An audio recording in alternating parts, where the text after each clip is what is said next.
Oh, that's not working. Well, that's unfortunate timing. Come on, it's just.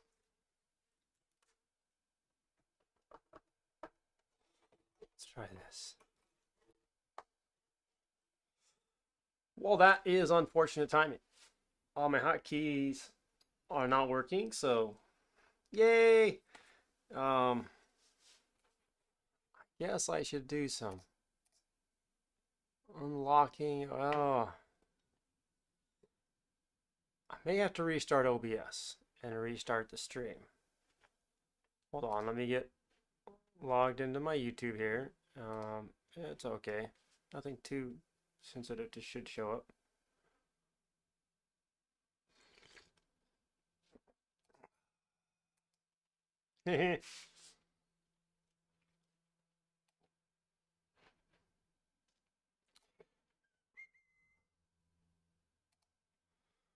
Just have to tell it to not shut off the stream. Then I gotta close down OBS,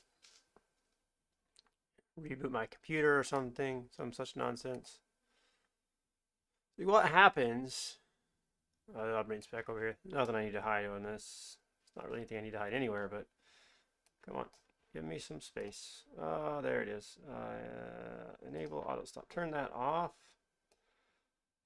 Okay. Yeah.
Third time's the charm. And we're actually live for real this time with audio, with scene transitions. I mean, they're just fades, but you know what I mean. I can push a button. I don't have to go through with my mouse. We're automated again.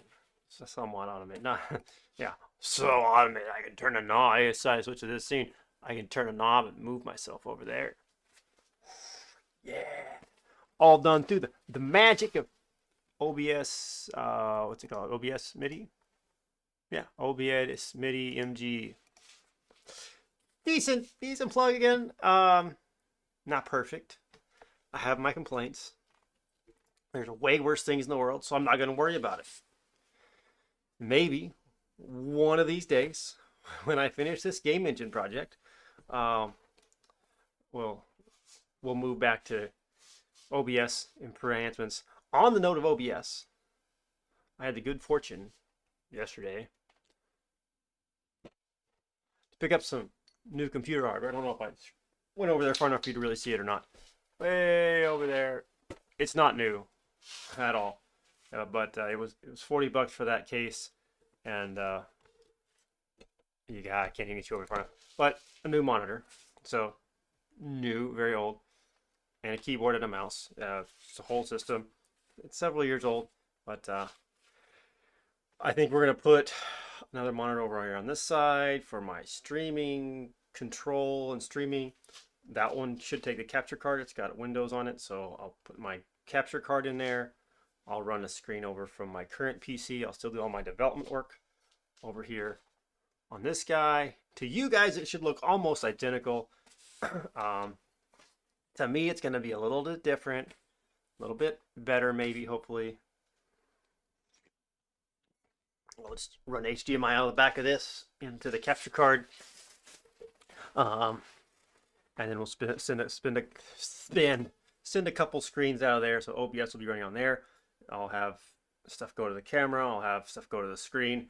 I can put chat up on a screen. I can actually read right beside the monitor.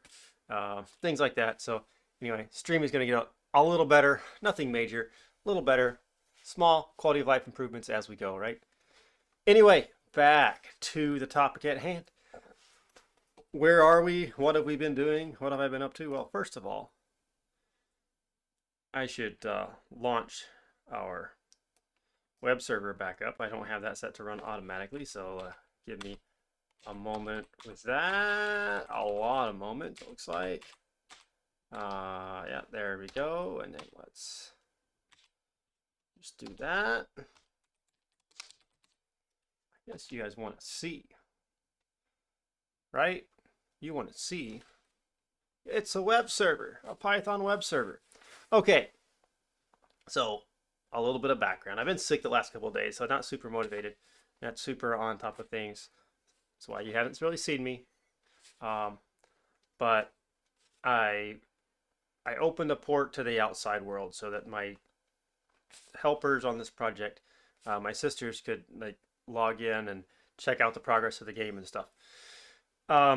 So with that, somewhere along the line, I attracted some unwanted attention from a botnet, and they've just been hammering me, and I finally got tired of it. And because, you know, just basic security wasn't good enough, as far as practically speaking, it wasn't doing the job. I just threw in a bit of extra. I modified the web server so that basically anybody on my blacklist, which I just kept adding IPs to as every time they would come visit me, everybody on the blacklist, they just get sent to a random page, put in a robots.txt file that says get out of here, stay out, go away, no robots. So theoretically, any legitimate robots should stay out anyway. Any illegitimate robots are going to get sinkholed for a little bit, with not very long. I had them hold up the stream for a little while, but I think they actually may have edited their configs, because at first they would sit there and latch on and just take whatever random data I threw at them, and finally they're like, oh, we're gonna detect random data or something. I don't know. They stopped holding things open like that. So that was interesting, but they also got a lot more persistent about attacking me, so I just shut it down. Found other methods of getting the job done. Let me pull up my YouTube channel, because on my YouTube channel is where I can see what's going on, in the off chance that somebody decides to actually have something to say. Let me mute that so that's not a pain. Fantastic. All right, so let's hop in to some fun. By the way, I've gotten a few subscribers lately. That's super cool. Thanks for subscribing. I hope you're enjoying. I don't know why you subscribe. I wouldn't subscribe to some random dude just coding and rambling, but you do, so that's cool. I'm sure I don't make it easy. I stream at random times. Anyway, yeah, that's cool that folks are subscribing, finding the project interesting, I guess. Where are we at on the project? We got the web server up and running again. I had to reboot the computer to get the live stream to go, so let's open up our web browser here, see how our game does. A super fast computer here. Oh yeah, we had that open already. Cool. All right, we don't actually need that page. That's cool and all, but we don't need it. So, oh yeah, you need a little bit of this, not too much. All right. So we made some changes. You can now You can see the tractor turns instead of snapping to a direction. Has a nice smooth curve. I've added these green particles around the corn as it grows. The cows explode in blood, so we're making progress. I'm gonna take those off because that music is, I've heard it enough for now. It's hard to talk and chat while it's going, I guess. I turned it up so I can hear it, but it's, anyway. I've added an overlay for debug, so if I hit this debug overlay, I can see this over here on the left, where the cow started. Over here on the right. Over here on the right is where he's trying to get to. We can see all our collisions. We still have our FPS graph. Our FPS is listed out, the entity count, the particle count. So all that debug information, and I can just toggle that off like that. It also toggles off the tracking of where the cows go. So if I turn that back on, you just get a long straight section where it was turned off. So you can't like leave that off and play for a while and then check where the cow went. You have to just kind of, if you want to know that information, you gotta leave it on. But I think that's better than having it sit there constantly add stuff to that list when you're not running debug. I don't need that list to fill up if I'm not debugging on purpose.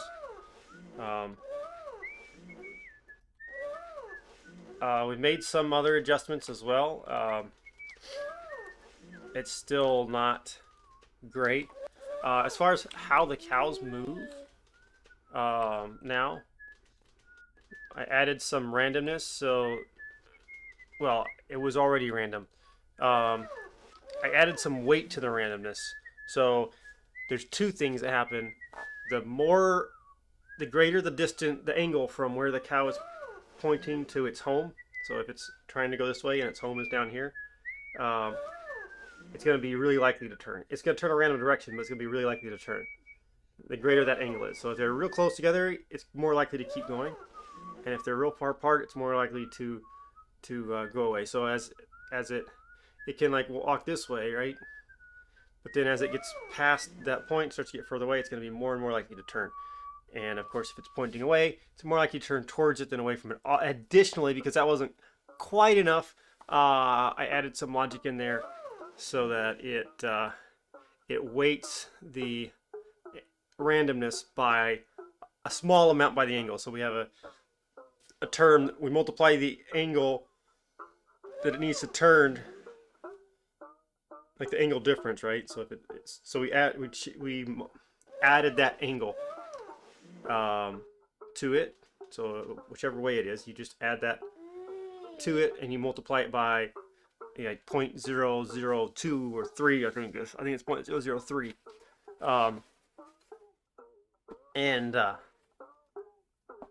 So that affects how quickly it turns or doesn't turn. So anyway, that's what we've been up to on that front. So now the cows, they still leave the field, but they used to leave the field and go wander off into oblivion. Now the cows leave the field, but they wander off not too bad. They stay fairly close by. We're not going to get enough money for gas or repairs, so this is a lost cause. Yeah, we're pretty much done now. Okay, let's restart that.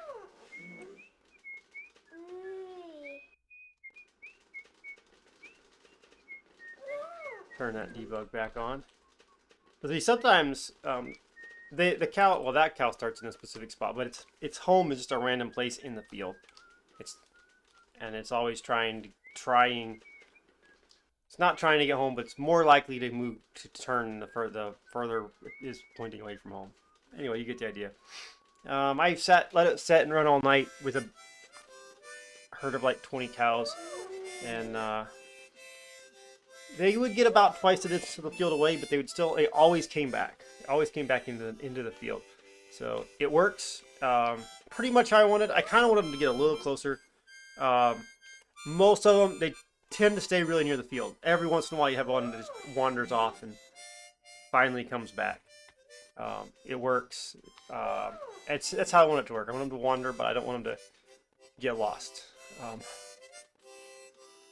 I don't want them to go off into nowhere forever. Now, this guy's home is right on the edge of the field, so he's going to do a lot of wandering outside the field, but because that's his home, so he's just as likely to go that halfway to the other side of the field. But yeah, it's not perfect, but I don't want to like hard code in some craziness for the figuring all that out. Not right now. Right now you're heavily penalized for damage. I need to change the scaling on that, but I'm not going to work on that at the moment. That's a project for another time. So yeah, that's kind of, you just sit here with your mouse on top of it, click the damage button or the repair button a lot. The tractor's red at the moment. That's just I was having issues, but it was because of all the I was just getting overloaded with connections from the botnet the other day. It wasn't really a DDoS, but it's a single-threaded server, so one connection being held open, especially with how I made it, basically I'm DDoSing myself, right? One connection being open locks me out of the server. So anyway, that's for the time being, that's taken care of. I can make further adjustments later. I'm gonna leave this run. I'm gonna buy a couple, do some repairs, buy a couple of cows, and I'm gonna let this run. Let you guys watch it for a little while. The cows do still run into the tractor, and if they hit the mowing head, oops, sorry cow. I'll be back in a real briefly.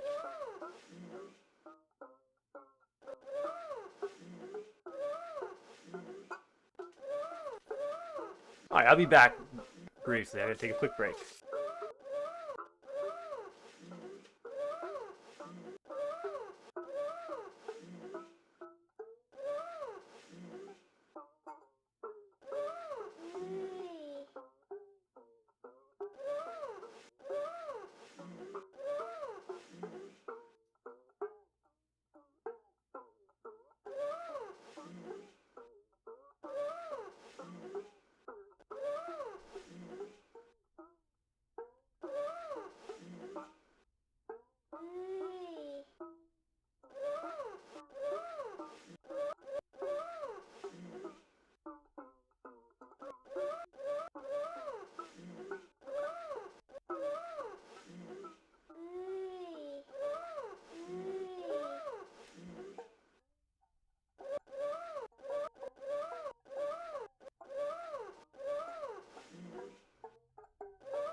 Sorry, you can't hear me. My bad. Can't see me. Technically not my bad. Here we go. Let's see. Half. And that scale. That's scale. Okay. Welcome back! Me. Alright.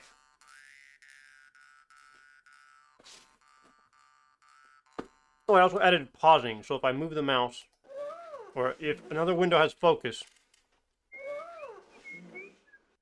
it pauses. So that's...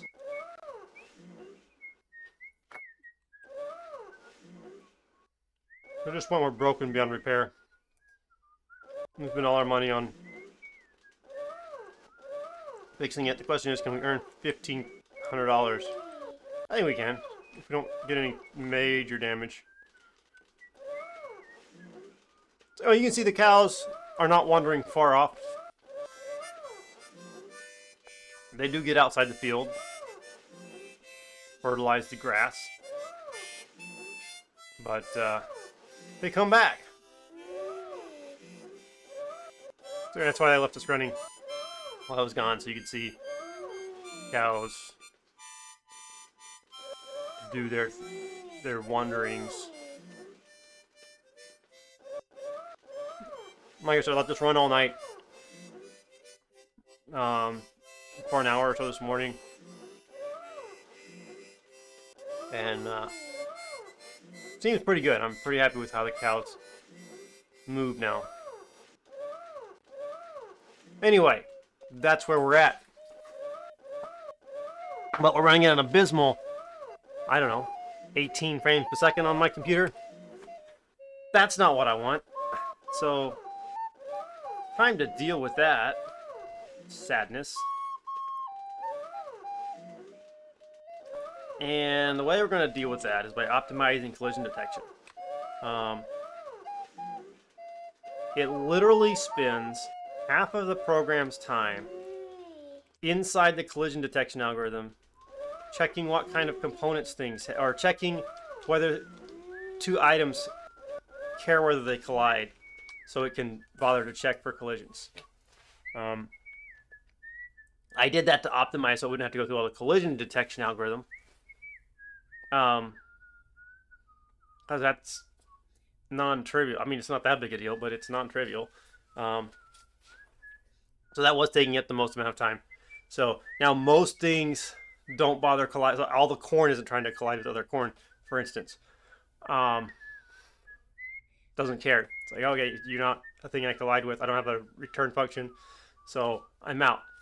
But that's not as effective as I need. So what we've got to do is spatially partition the world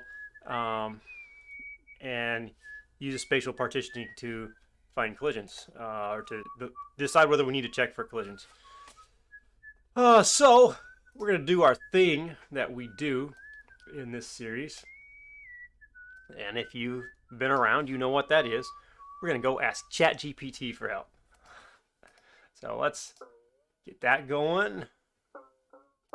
Verify that, yes, we are indeed human. We get our project pulled open here. We're going to need... I think all I really need is the collision system. Collision, there it is.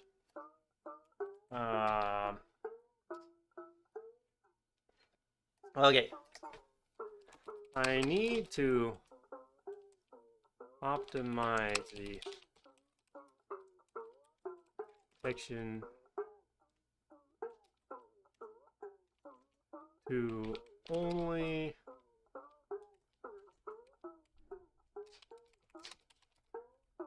nearby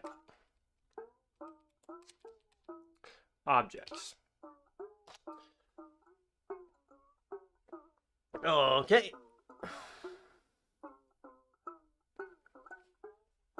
One way to optimize collision detection to only check nearby collisions between objects that are near each other.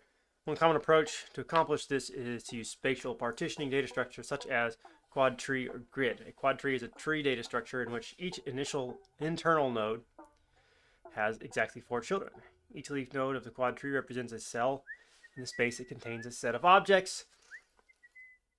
Blah, blah, blah.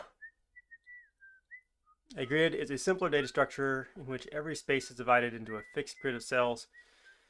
Blah, blah, blah.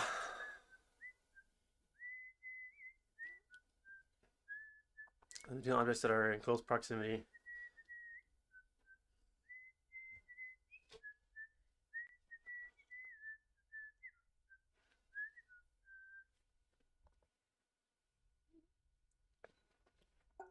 Quad tree, new rectangle.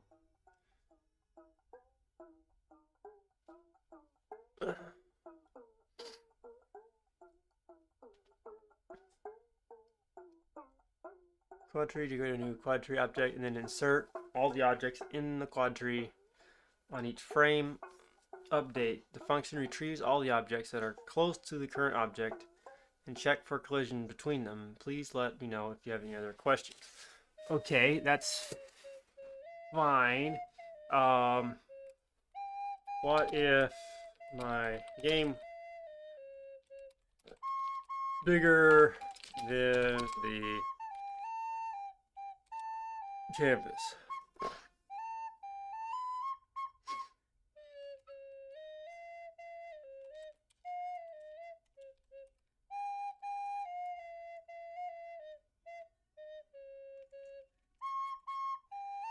Is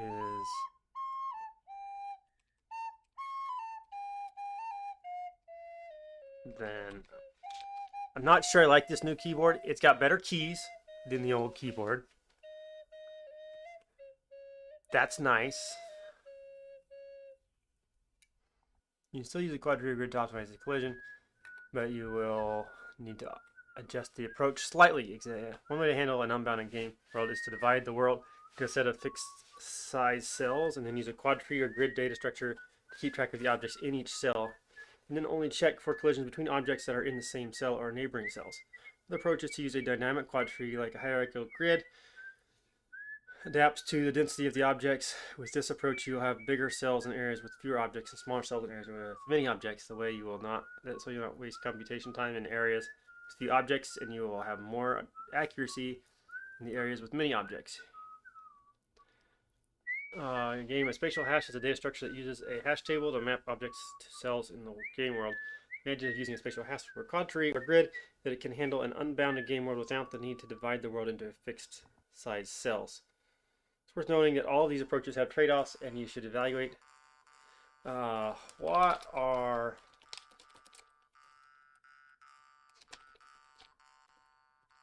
using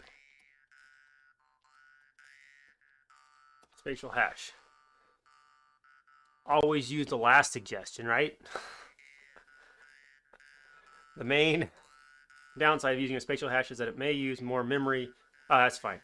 Especially if the density of objects in the game world is low. This is because spatial hash stores all the objects that are assigned to a particular cell, regardless of whether it is any object or other objects nearby. In contrast, a quad tree or grid only stores the objects that are located in the same cell or neighboring cells.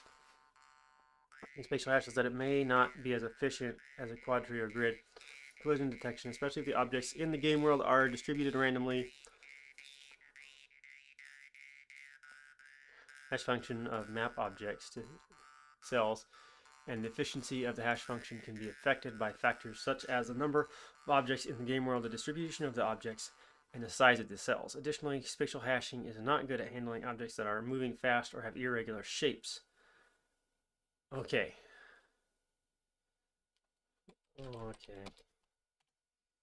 Nice.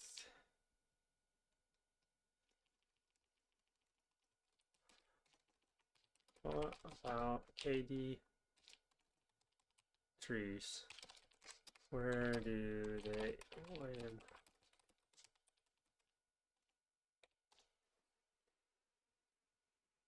I use a KD tree for something else. For something. I don't know that I actually even used it.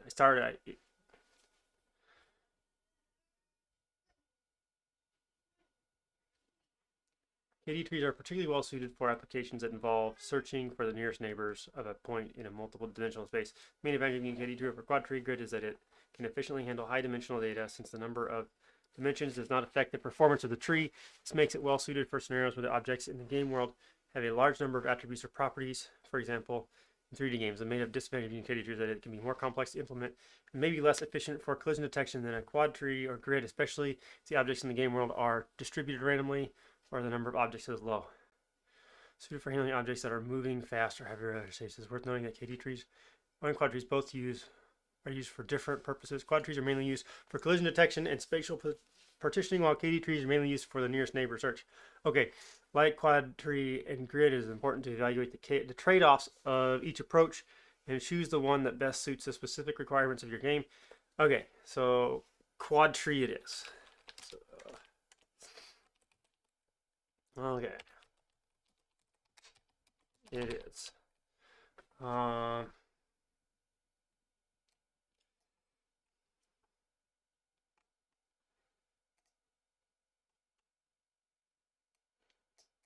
Country it is.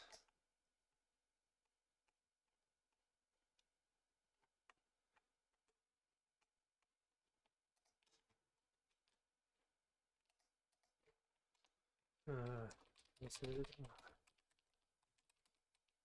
It'll figure that out. I'm just gonna throw all the relevant stuff in here. Quad tree it is. There's a collision system. There's our polygon because we use that in the collision system. Here's our collision component. I guess that could have stayed in the collision system. And we need the engine has a transform component that we need to use.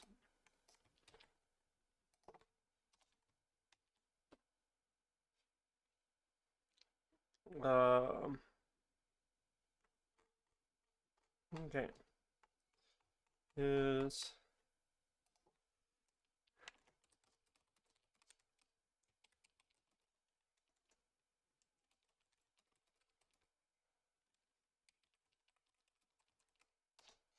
probably should have pared that down a lot more and sent less tokens, taking out most of the functions so it just has like function stubs. I'm gonna try a few things. Note in this code snippet, you're first filtering the entities to find those that have collision components, and then iterating over all colliders, again checking for collision between each pair. You're then using separating axes. Yep, you're normalizing the collision normal to use it later on. The main thing to keep in mind is that you are currently checking all possible pairs of entities for collisions. Yes, that's why we're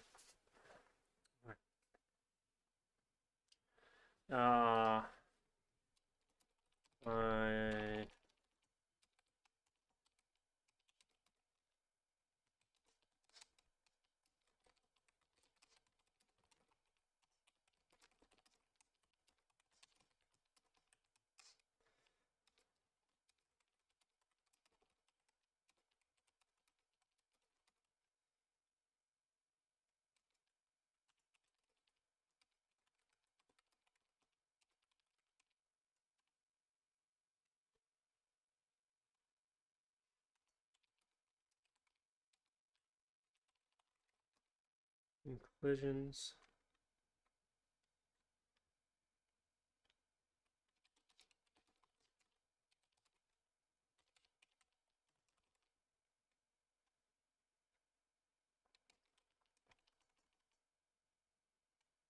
Oh, that's what the KD tree was for, which it sounds like I want you to. Okay. Oh, we'll take that out actually. I'll let it.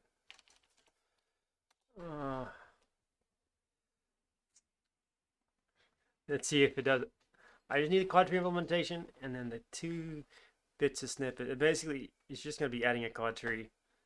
Here's the quad tree implementation. Actually already made the quad tree code over here. But it was too broken. I took it out. Here's a quad tree. So you can use quad tree to optimize your code. Okay, so back here to collision. down around what? That's not it, is it?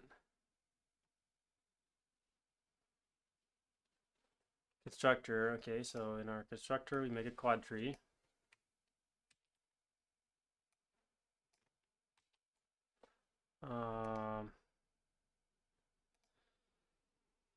And there. Continue. Collider. Yeah, but constant colliders equals array from entities. Clear collisions from all the entities.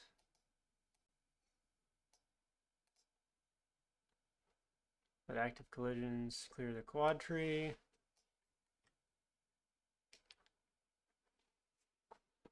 Okay, so this is after we cleared. I mean, it doesn't have to be there. It could be anywhere in this preparation phase.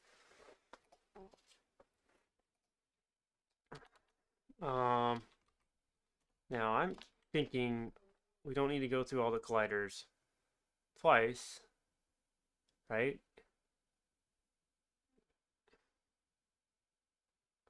Because we're fetching it here. Clear the active collisions, constant collider of colliders. Yeah, we're going to do two things in this for loop, so we don't have to loop over everything multiple times.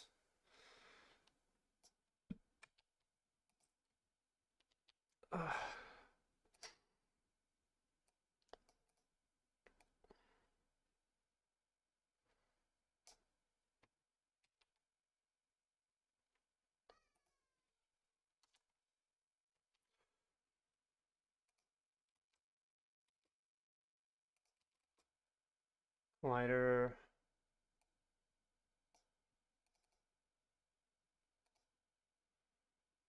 Okay, constant collision.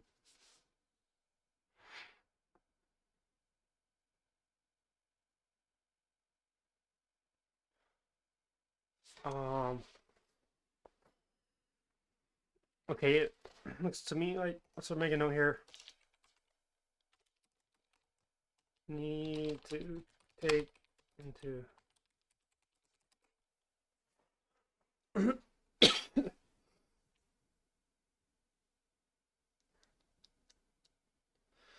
See, here's an issue. The collider is not always centered at 0. Like the collider polygon might be over here. So we need to have a way to say, here's our polygon. So from,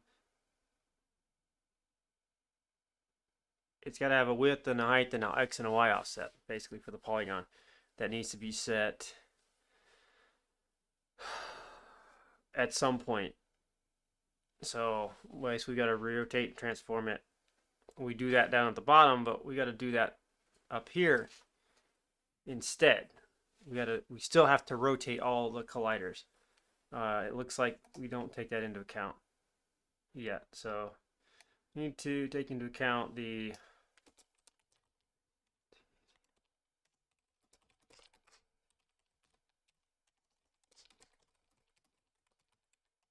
I'm going to put that note there. I'm just going to keep going through the code. Iterate over all the colliders and check for collisions. So we go through all the colliders down here. Check for collisions between entities for colliders. If collider has physics, yeah, we took that out. We aren't even using physics for this. Let's just take this out. It's just an extra layer of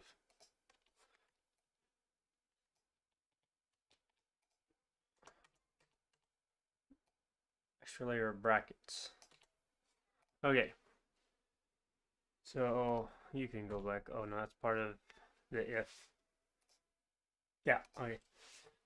So what we're doing, we get the collision. For each collider, we're getting the collision and the transform. Okay.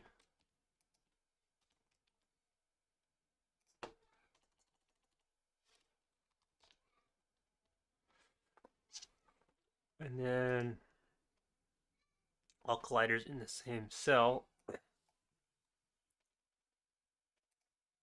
Oh man, didn't put it in thing. It's okay. Um, create all colliders in the same cell. So that's gonna go what here?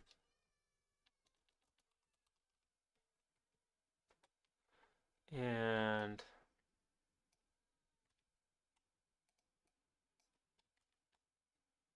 there we go. Um,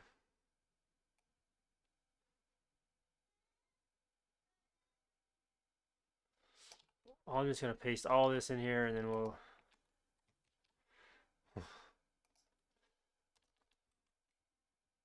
let's see. Yeah. This is where we need to go back to.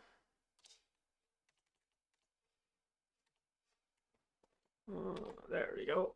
Oh, it's so nicely indented too.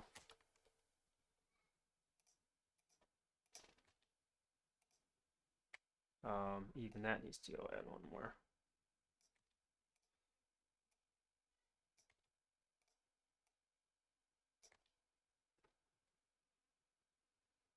Whoops.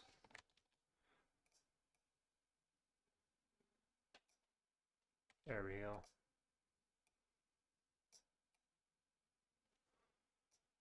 I think I have an extra layer of indent here somewhere.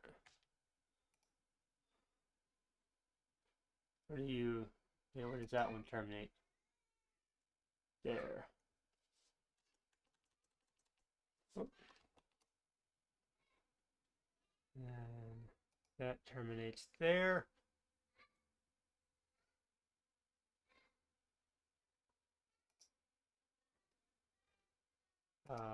Oh, makes it even worse.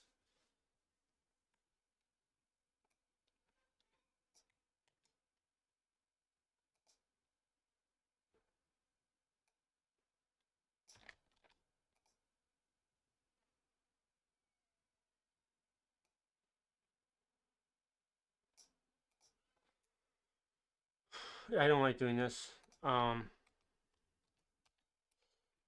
Just for, I know it takes up less space. I find it more readable, personally.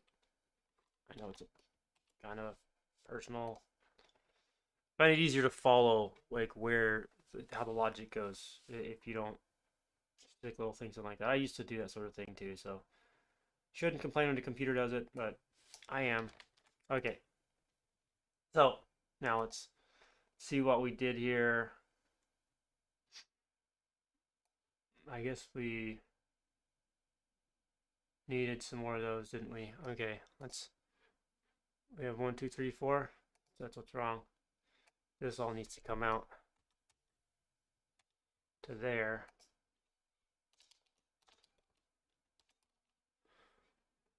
And 1, 2, 3, 4. That's too many. Okay. Which is right because this should bring it there. Okay. Hey, everything works right. They did it right. I messed it up. It's my fault. What are we hitting on? Okay. So now we get to parse through this and see what actually makes sense. Well,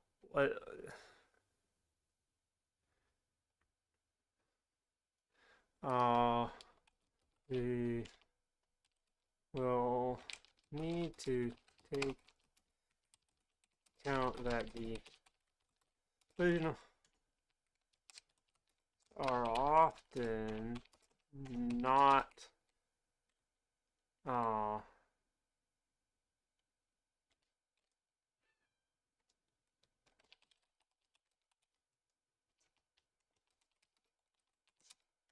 the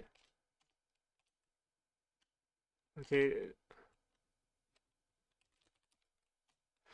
the collision polygons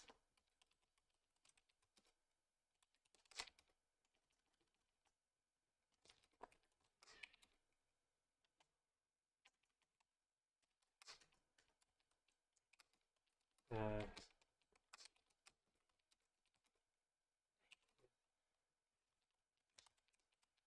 so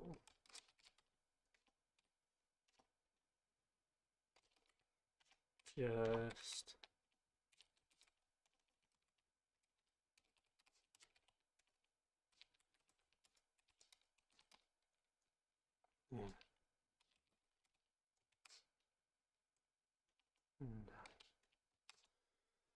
and the E key sticks on this new keyboard. It was the whole computer is $40, so I'm not gonna complain. I'm gonna switch back out. Well, I'm gonna clean the keyboard. That's what I'm gonna try first. It's it's way better. It's just a cheap Dell keyboard, but it's way better than the old keyboard, which was a cheap Acer keyboard. Little chiclet keys, and it's not a standard layout, so delete's in the wrong place, and page up, page down, home, end are like share the arrow keys. They don't have dedicated buttons. So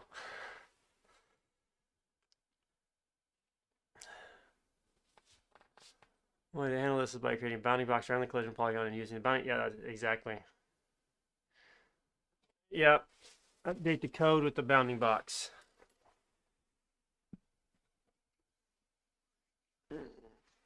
Oh, you're not gonna finish that code either. Now, some might ask, why do you let ChatGPT write all your code? Because it types way faster than I can. Like, I can skim the code and be like, that works, that works, that works, that works. Or I can sit here for half an hour and like work through it all in my brain. It's way faster to say, I need this algorithm, give it to me. And then, I mean, it's not like I'm going to write the algorithm from scratch anyway. Why would I do that? I'm going to go Google it. So if I'm not figuring out the algorithm myself, what's the point of typing it up? It's like copy, paste, make some edits, make it work. I complained that it makes things slower, but a lot of things, like I couldn't have written this engine in 2 weeks and had it function. Well, maybe I could have. Maybe it might have been faster, better if I had. But I don't know. It's just so quick to get this updated and make these changes. Now, I might have to change to tweak other things, but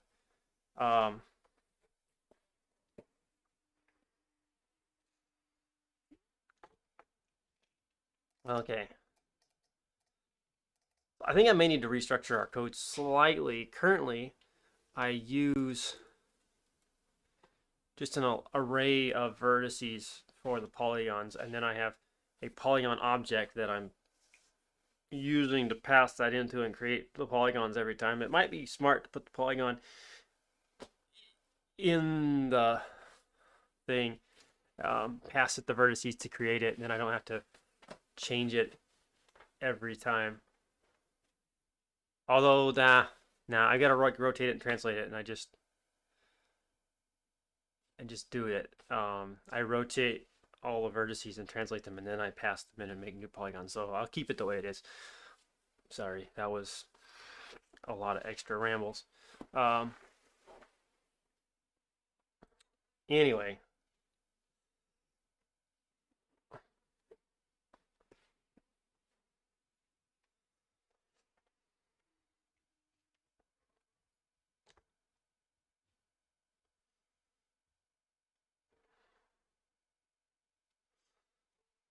Oh.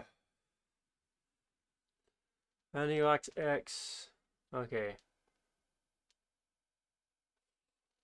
So we're adding a get bounding box function. Check for collisions.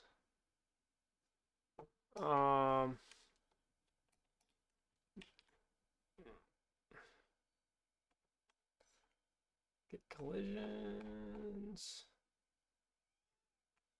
Okay.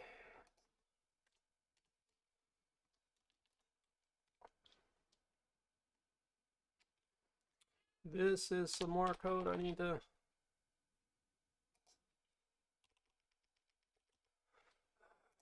I know, it just also turns my code base into a mess. But alright, what have they done for me here? For me? To me. What have they done to me here? Okay, first of all, they haven't made a get bounding box function. That's the first thing they've done.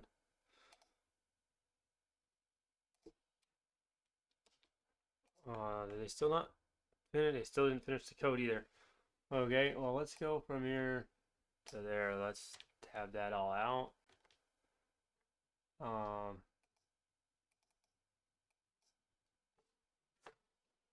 Yeah, they haven't even closed it to there yet. Okay, that one's closed, so that's nice. This isn't closed.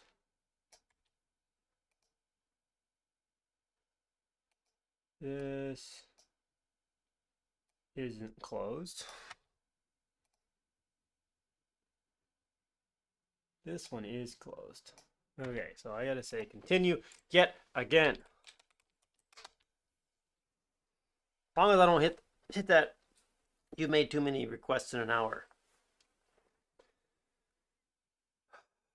That's annoying when you're in the middle of this. And it's like, you've made too many requests in the last hour. Go take a break.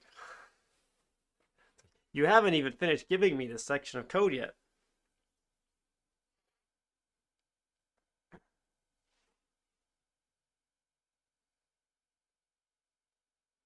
No, there's our function get bounding boxes.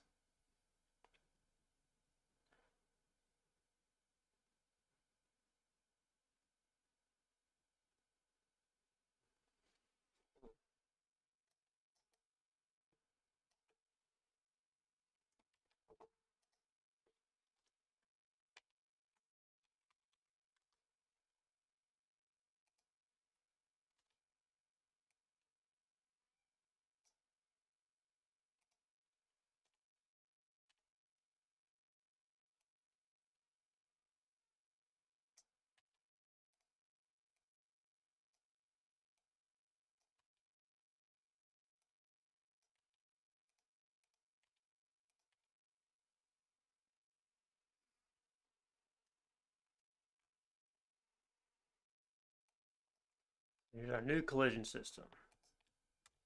Do we dare just swap it out? I mean, obviously we can't just swap the whole thing out.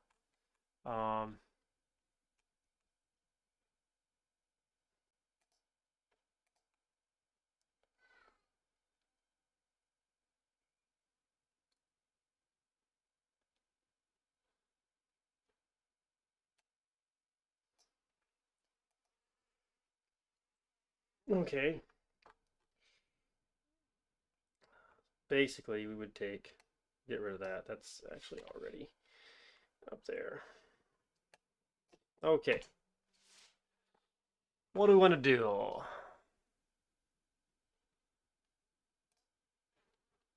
Didn't we have like a file we used for Scratchpad? Open. There's Scratchpad. Okay. So what I can do is, whoops, not that. I can throw these side by side. And I can come back over here to my collisions. I can copy all of this stuff up into here.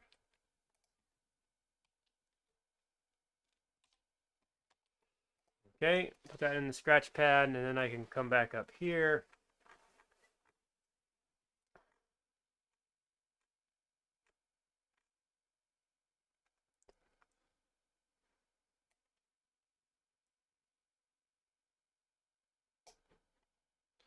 Now, let's go through the bottom end of this.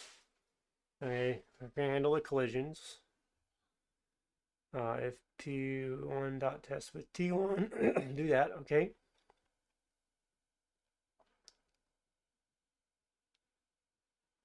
P1 equals new polygon. This dot transform 1. Collision vertices. New polygon, this dot transform 2. Collider 2.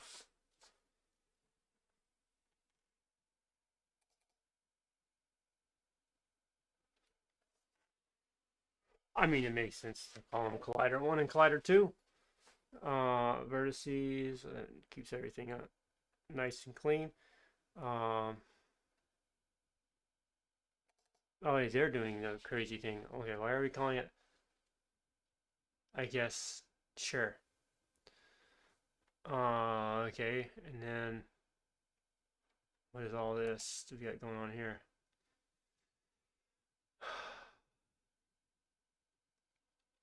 Read over all the colliders and check for collisions. Colliders, get component collision, get the bounding box.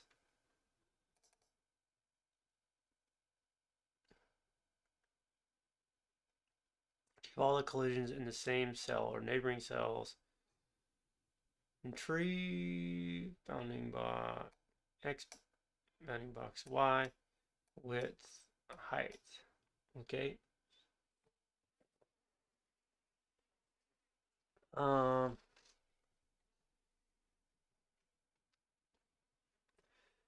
over all the colliders, okay. Insert all the colliders into the quad tree. You got to get them all in, and then you got to go over. Once they're all in, then you can go over them all once. Yeah, that's fine. I'm cool with that. What I'm not cool with is like, why are we doing this twice? Right? Why are we going through them all just to do that? So we're gonna do that here. And since we're pulling this number, we're actually gonna say collision after that.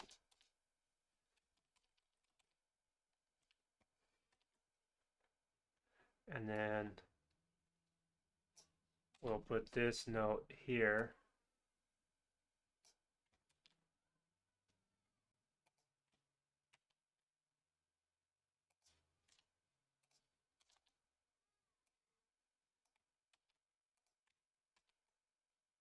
Right?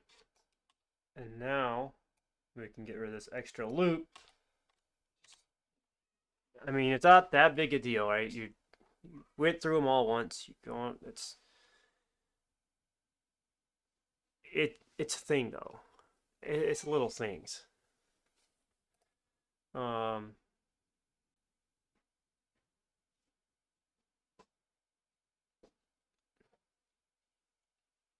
Array of entities with the components. Okay. I think I'm happy with that now. So we are going to start here.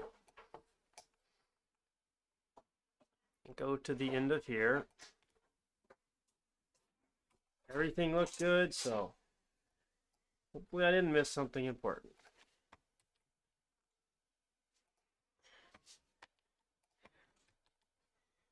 Okay. Now we'll see what we broke. Hey, Firefox went dark on me again. Thank you, Firefox, for working properly. Missing name after dot. Collision. Line number 97 in collision. Line number 97. Oh, you got too many dots in there.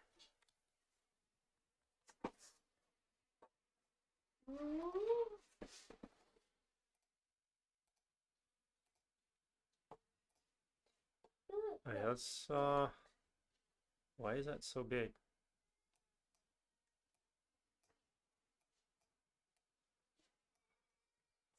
Quad tree is not defined. Oh yeah, huh. Although we have a quad tree implementation here, it probably won't work. It's not set up with exports, so class quad tree. Is there any other classes? Nope. Okay. Collision to the top.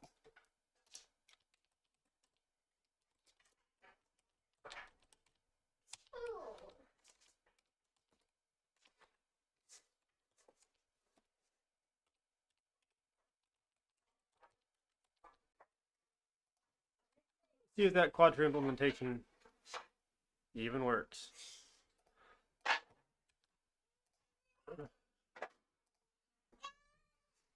It hasn't crashed yet. It has now, I think. What are we going to? Bounds that contains not a function. This dot bounds dot contains. Okay.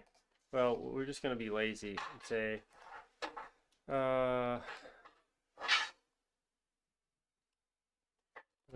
yes, that.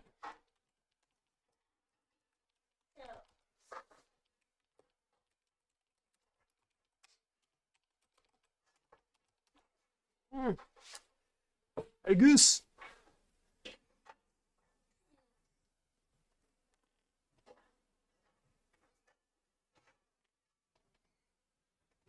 Here is an example. A basic quad tree implementation. You don't have to keep it basic. I'm cool with a full-fledged quad tree implementation. Did I say I'm cool with it? I would prefer it. I haven't resized my. I got a bigger screen. It has more pixels. Not a lot more. Well, a little bit more. So height's the same. It's a little wider. So you can't see all of my screen desktop. We'll fix that after the stream. All right, we have a quad tree. We have a constructor. We have a subdivide. We have an insert. We have a query.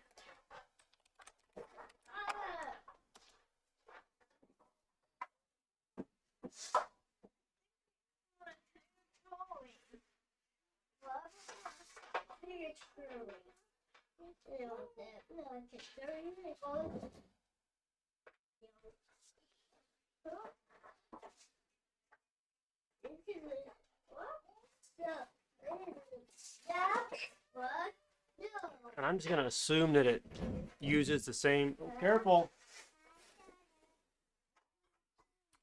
We have clear.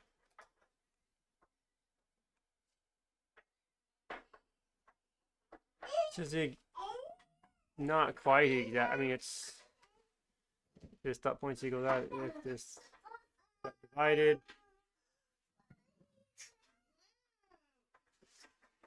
This dot northwest dot clear, this dot northeast dot clear, this dot north. Southwest, southeast, divided equals false. Okay. This dot divided.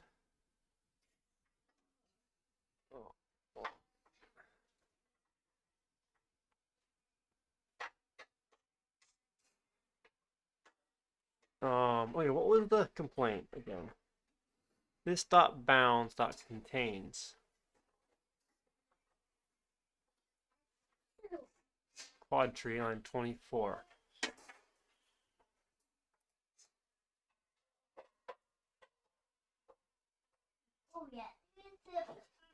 This dot bounds. Okay, so this new implementation in the points section, insert points.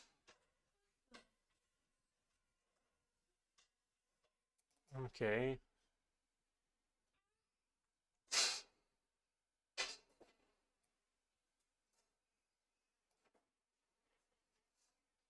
Yeah.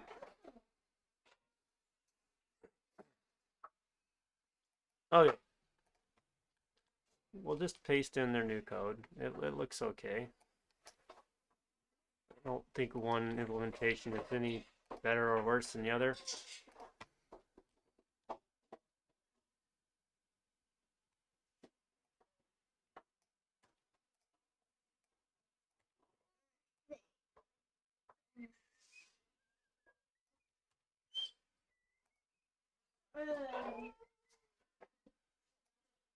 Let's not actually do that. This, that, and whoops. Okay, I'm pretty sure it's still broken because that function or bounds.contain is still. That's the export.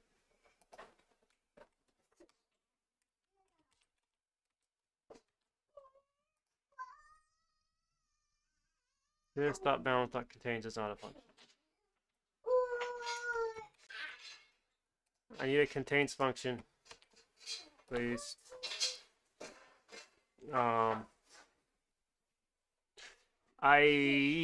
like I'm so sorry.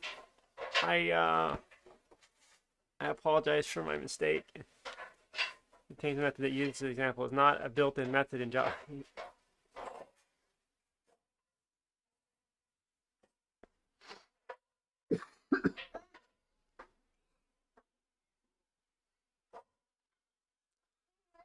Yeah.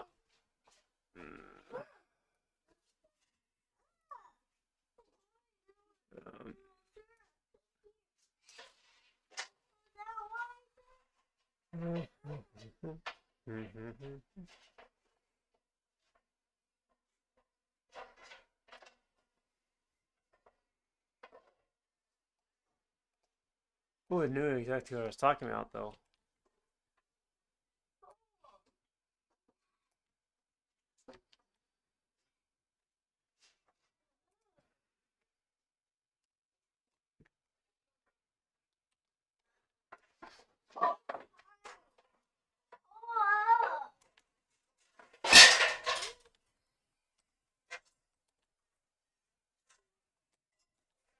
Okay. Is that the only place that use that? Line 22, line 22. I believe so. Retrieve is not a function.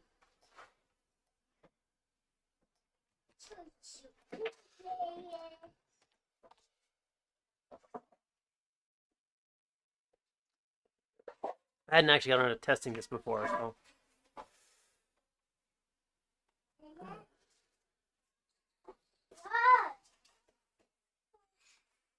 The method is used to search for all points within a given range. In the quad tree, it would typically be called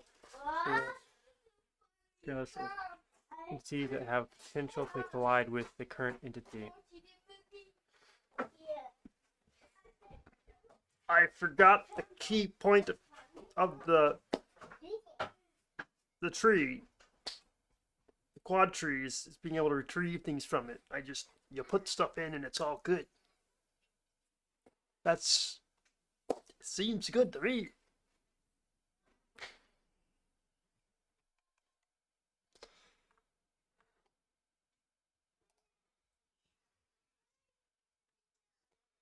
I'll do it at the end.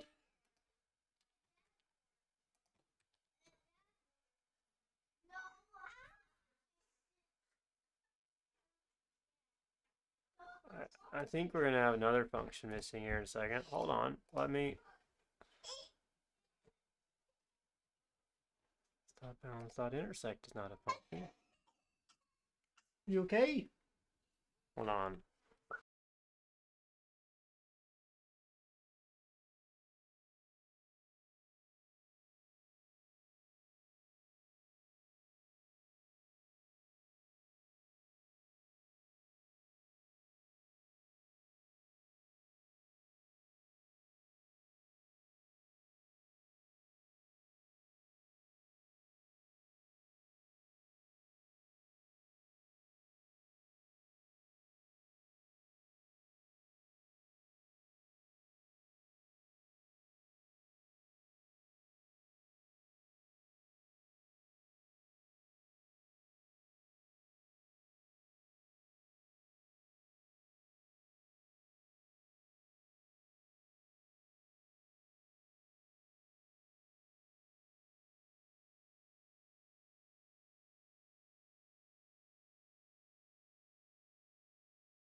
Okay, where were we? Stop balance on intersects is not a function. Yeah, ChatGPT. That's not a function. What you got to say about that, huh? You got to say about that?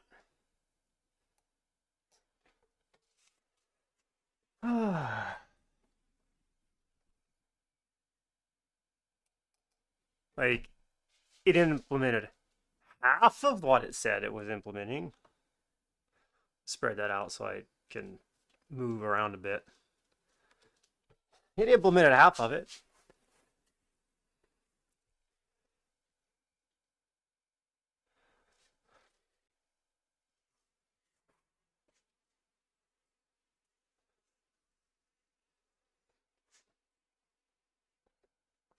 This is just great. It's amazing. It's fantastic. Like, is there anything else you forgot to mention?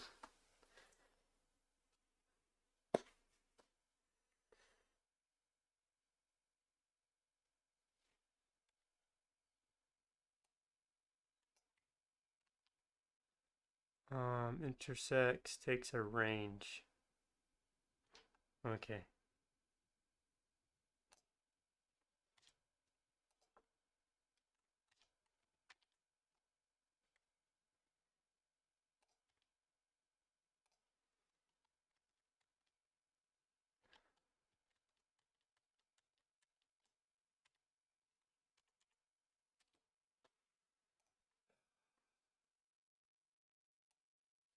Tab that all out. Oh, that's, yeah.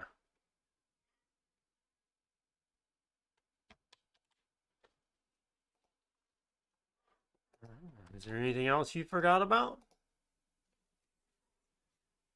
Cut. Did I not save it? No. Intersects. Sometime, no. This dot bounds. Intersects. What is bounds? Bounds. Bounds, capacity. Um,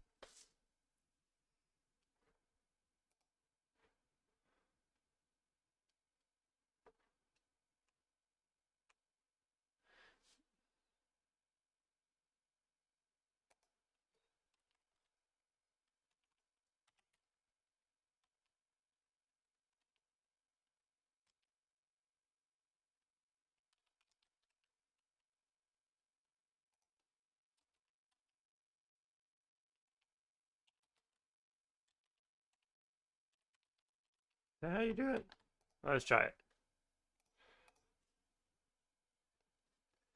Unexpected at line 85.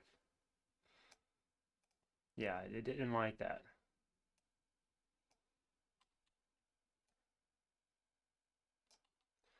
Um,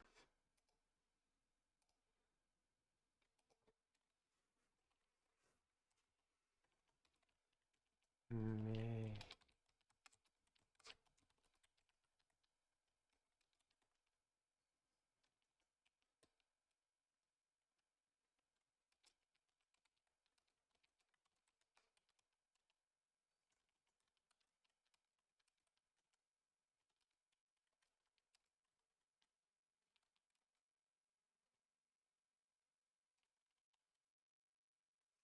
Uh,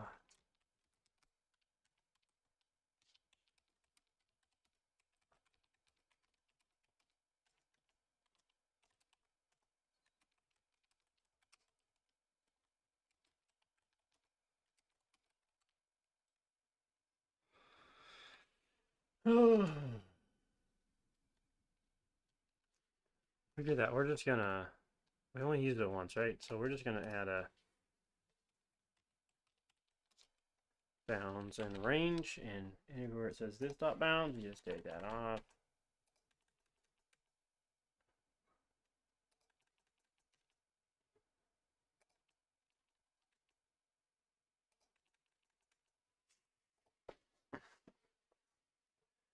It's technically don't have to do that or that.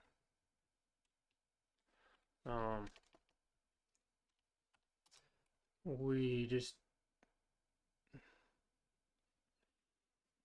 where it's called here, we just can say this dot intersects. I believe that'll work because this is already this range dot contains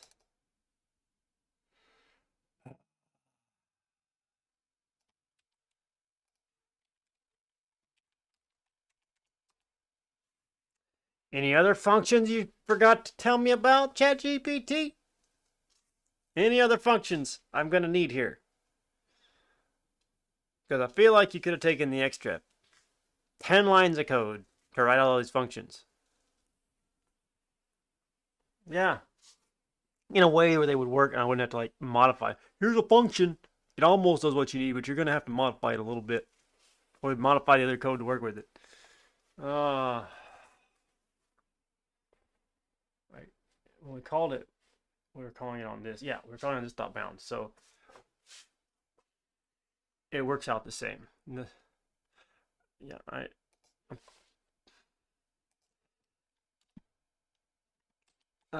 contains range dot contains retrieve range. Yeah, it's not gonna work. We're gonna have to pass the range in as well.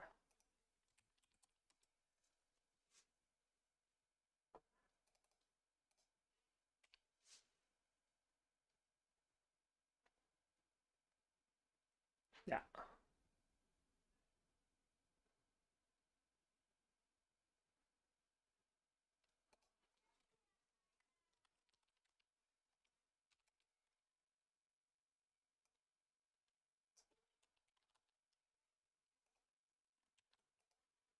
All right. We got this. How many more functions can it? Active collisions is not defined.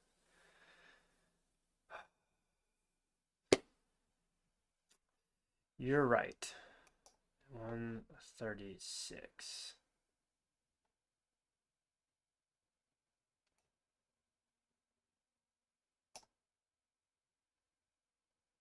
Um, 136. Collisions of active collisions.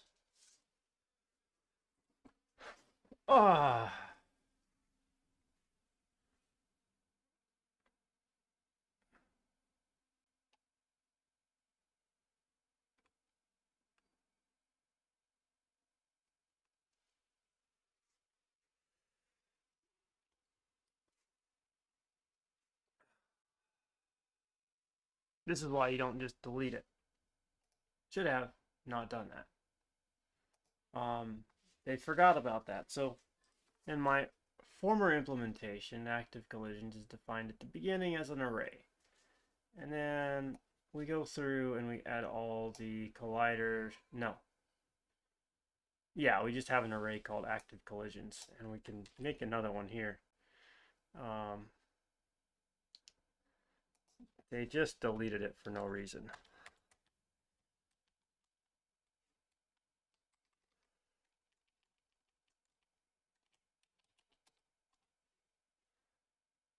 Okay. Active collisions equals that.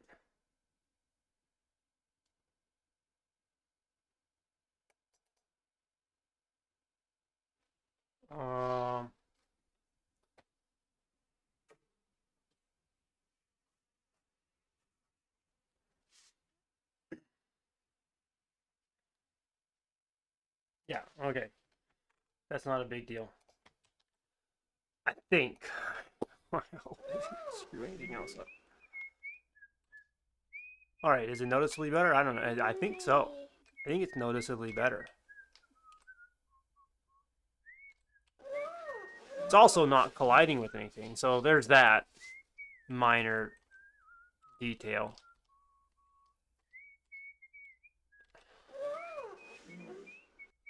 Other than that, when it does no collision checks.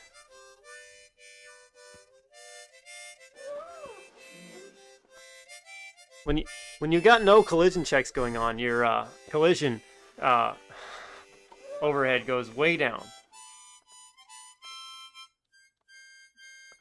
Zero. Zilch. Nada. Nothing. Don't even bother. Don't even check. We figured out how to optimize your collision detection. Just don't. Just don't even bother, and it'll be better, I promise. You will spend less time checking collisions if you don't bother. I mean, I could spend even less time if I didn't even bother trying to bother, but, you know, just turn off the collision system. Then it'll really be optimal.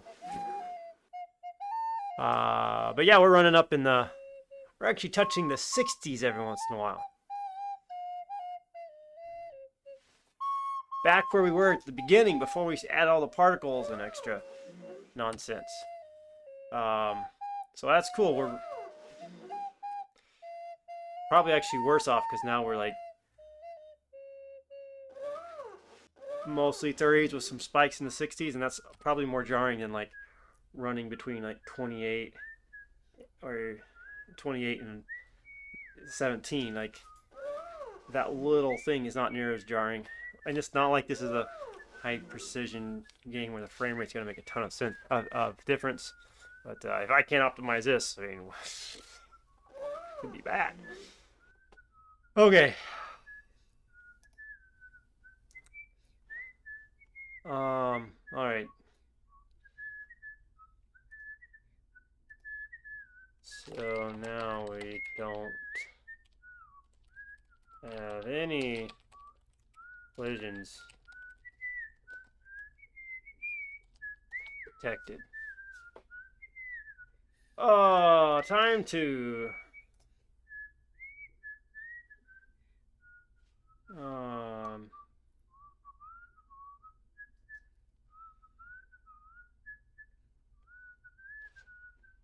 we're gonna need that too, but not yet.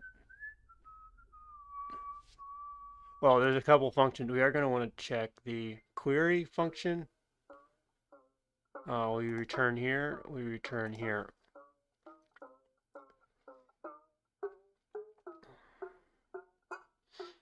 And then we'll want the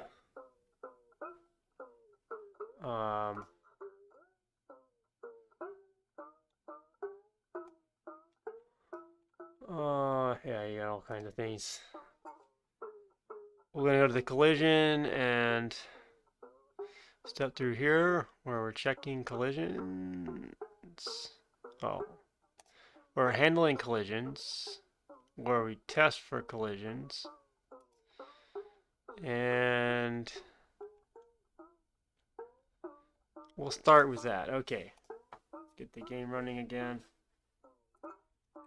Okay, none of those are even getting called. Like, we're not even checking for collisions. We're not even looking in the quad tree to try and get the collisions. That's an interesting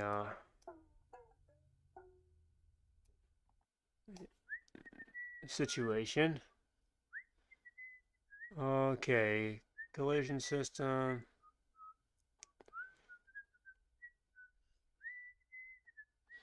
Okay, we're gonna go through that, obviously. Iterate over all the collisions. Potential collider if collider equals.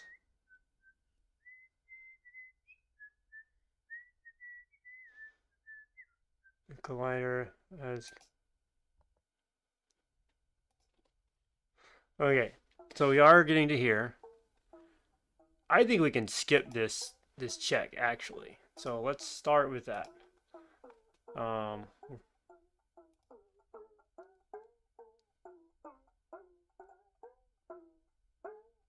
If collision.has callback potential collider.entity or potential collider.entity Take it on collision, not has callback. Yeah, we can just ignore that, and it's paired.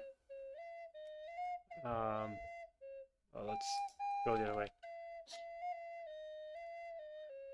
That one. Hi.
Sorry. Always go one more here. Length. Push. Yeah, that's looks like we may be working now. Let's find out. No, but we are actually detecting like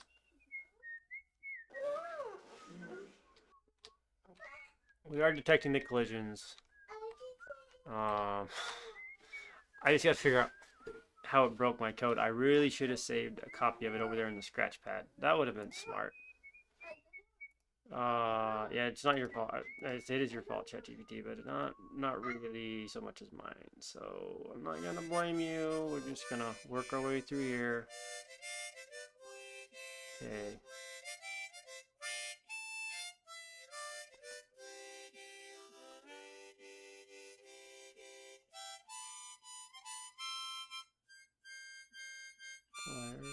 Collider.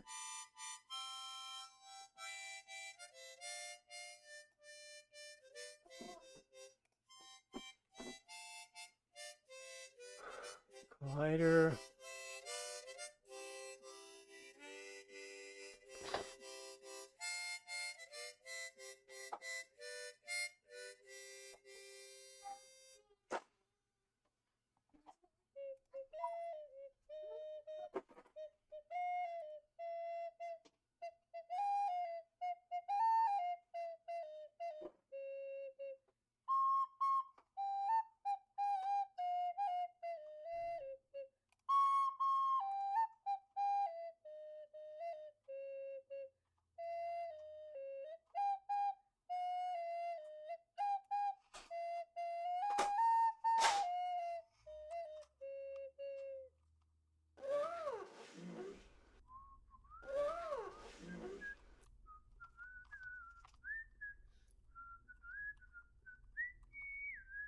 All right, well, I'll take a quick break. I'll be back soon.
Okay. Huh, why don't you have huh.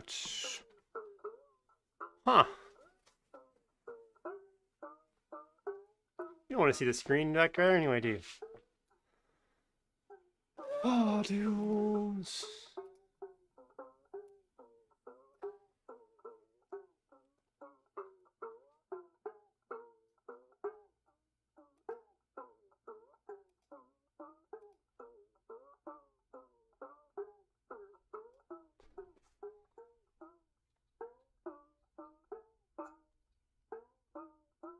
Oh, you want?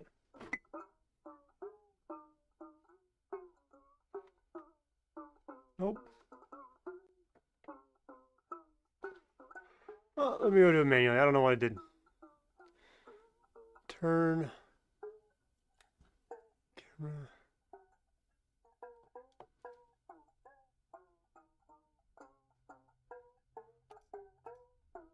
Oh, it's super tiny. There we're back. There's our screen. Still not sure what happened, but you're back.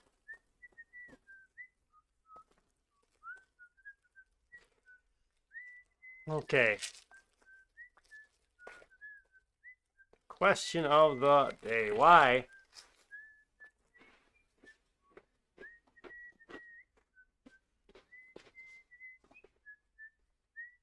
I'm guessing it's not taking a transform into account properly.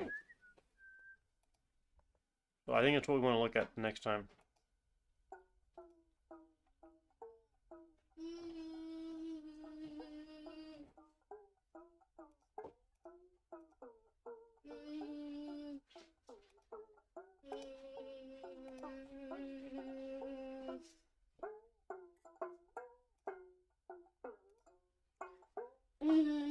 Covered it. Covered it.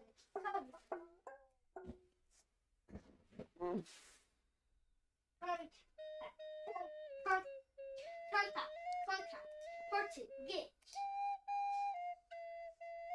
There we go. Head down to the base. Okay, we got a transform here. Which has 700 and 330.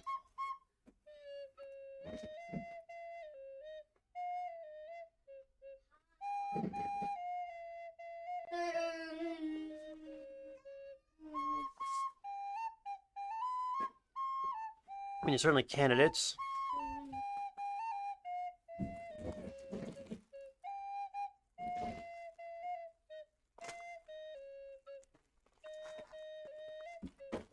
Ren. What?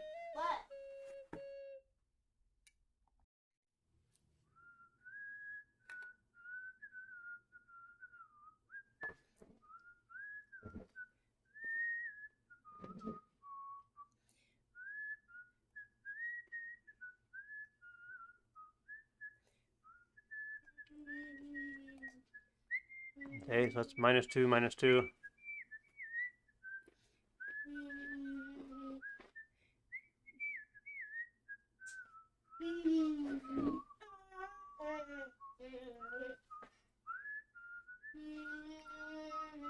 Collision.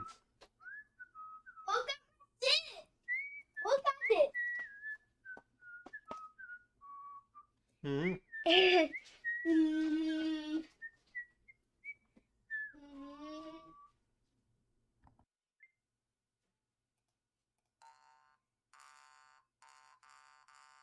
Come on, open up. I just want for the black. Not till summer. Spring. Or I'll be back.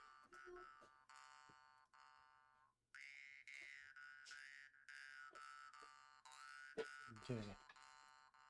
That's corn. Does this one?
Sorry about the crackers under the wrapper. I wasn't paying attention. Mic. I wasn't paying attention to where I was.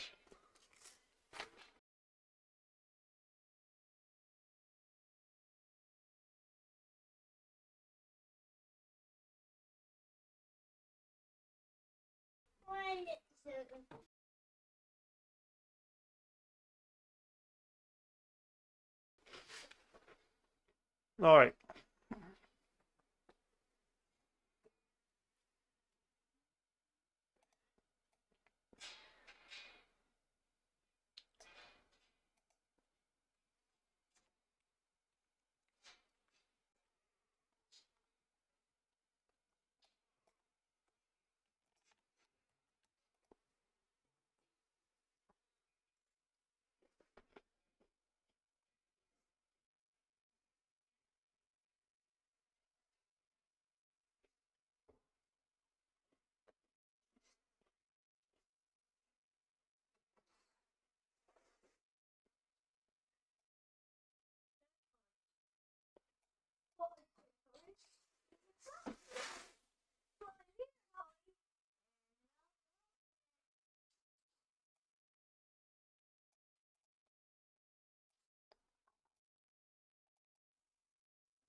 There's the problem.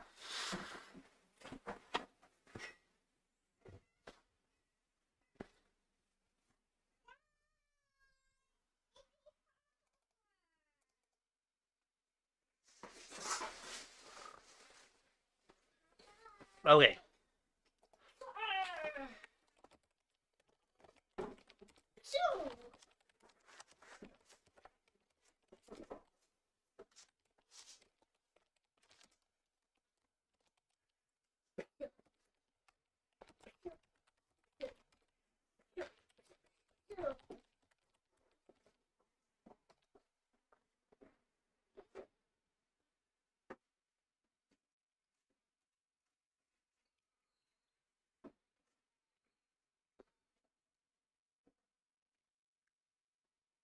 Okay.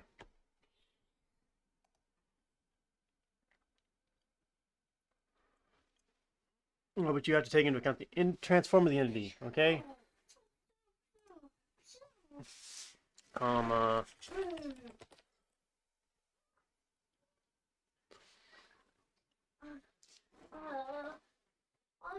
Plus.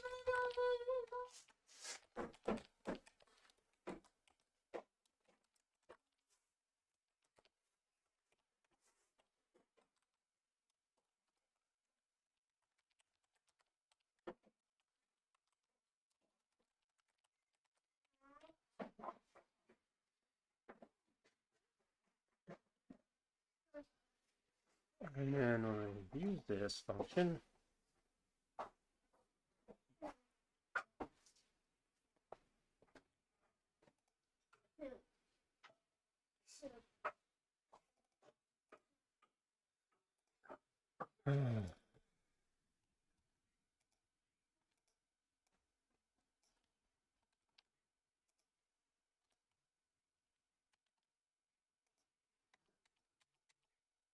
Transform.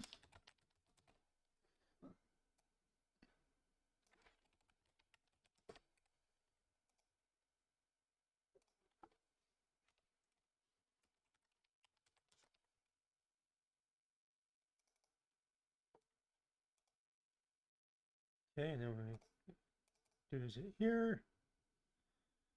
We don't have a transform yet.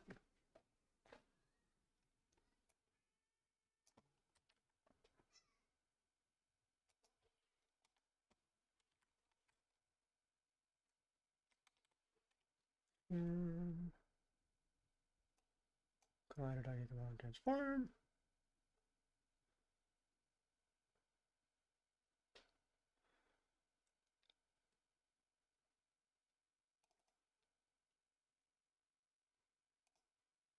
Yeah, we can even transform one down there. So that's okay. Comma.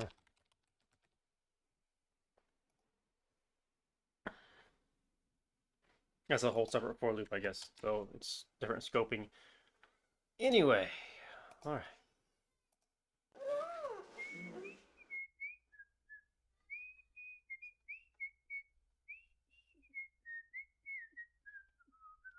Might as well. We'll hit them when we hit them, right? Hey, I got stuff blowing up. Not. Looks pretty good. Let's.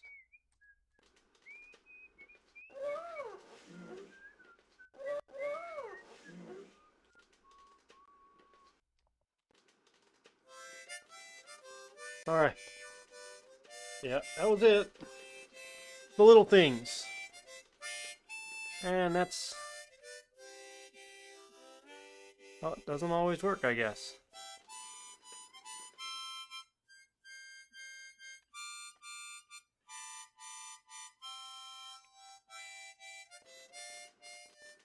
Working for these. Once I get past here...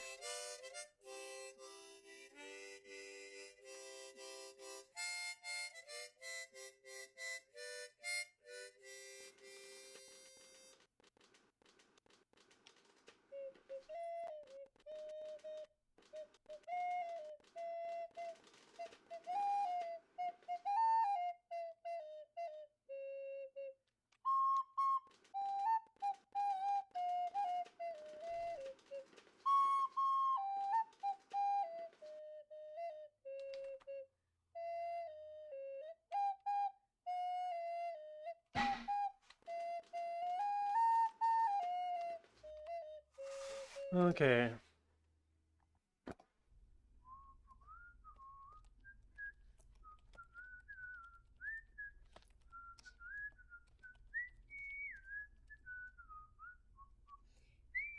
Check one more thing.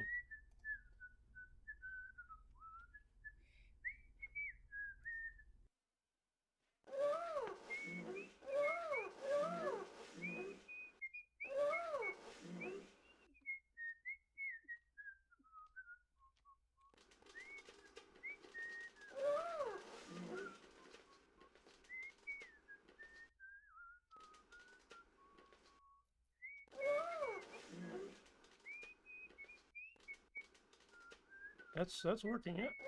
Exactly as intended.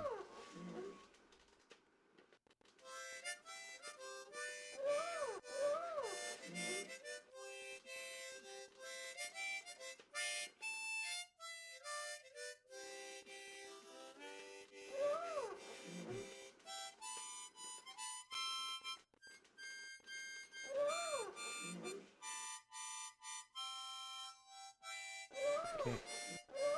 Once I get past a certain point,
collision of it, the quadri is created has a...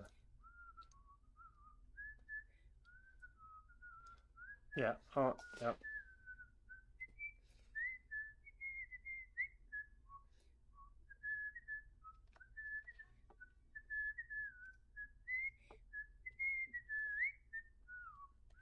I don't know, I'm just picking a number right now. Width equals...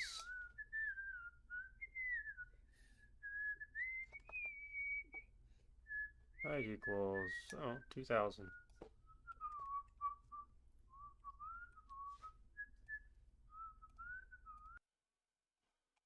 No, that's not...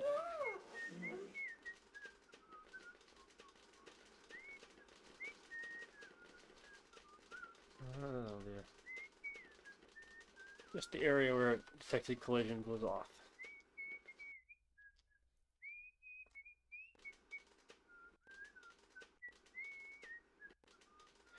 Alright, looks like we're in business. I think we got primary objective completed.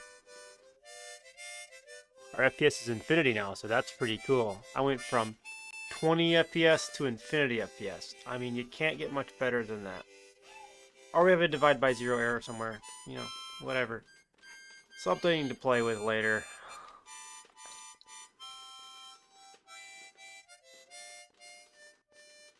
Frame is actually quite low at the moment. The optimization optimized it right out of efficiency.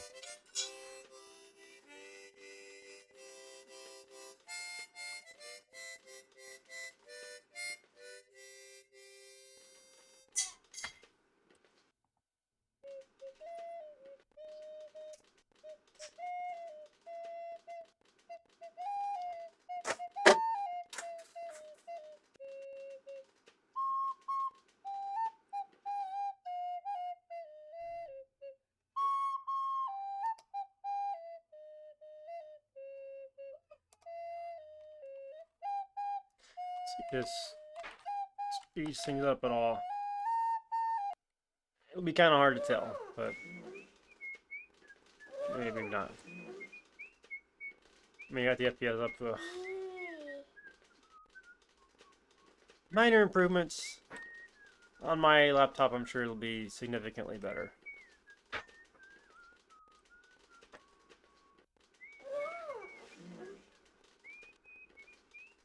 Yeah.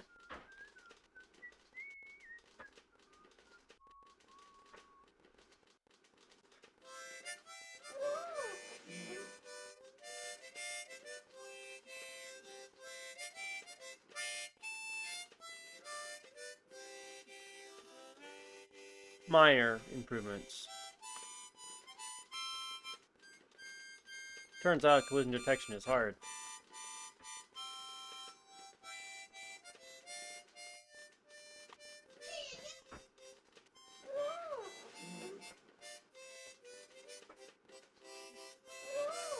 Alright, what are our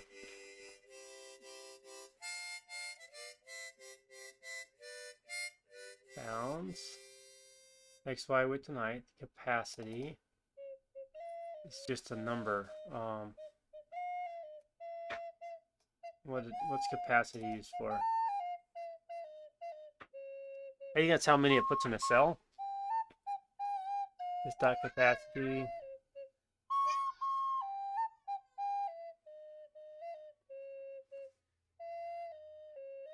So it's 4, so it always subdivides into 4s.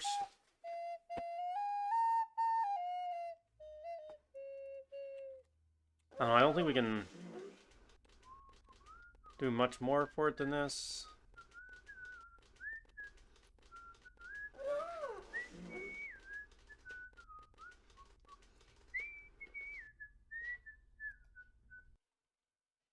Oh, why did I restart?